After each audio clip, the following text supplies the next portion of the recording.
Ninawasalimu katika jina la Yesu, majeshi majeshi.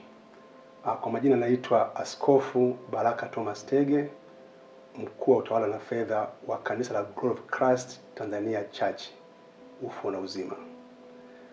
Ninapenda kuwataarifu washirika wa kanisa letu na umma kwa ujumla kuhusu hali ya kanisa letu ambalo lilivamiwa na jeshi la polisi usiku tarehe 2 mwezi wa 6 mwaka 2025 majira ya saa 5 usiku.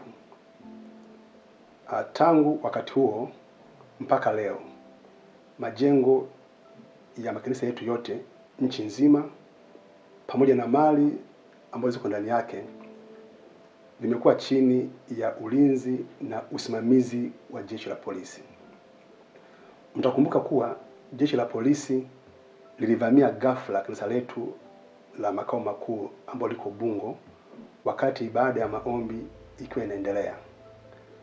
Taarifa muhimu ni kwamba hakukuwa na makabiliano rasmi kati ya uongozi wa kanisa na jeshi la polisi wakati wa tukio hilo.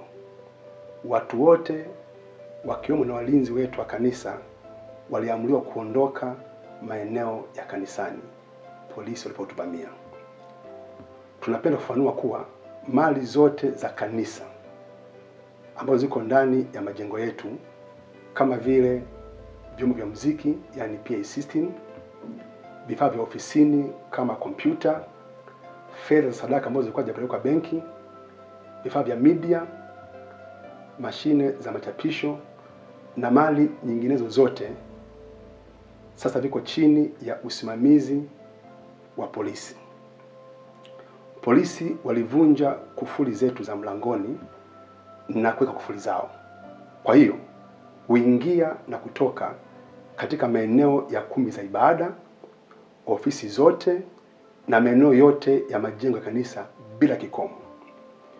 Kwa kuwa walinzi wetu waliondolewa, tunabainisha kuwa jeshi la polisi linawajibika moja kwa moja kwa usalama, uharibifu na upotevu wowote wa mali zetu za kanisa kipindi chote ambacho majengo yetu yako chini yao.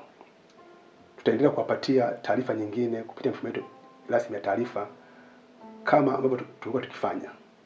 Mungu awabariki sana. Asanteni.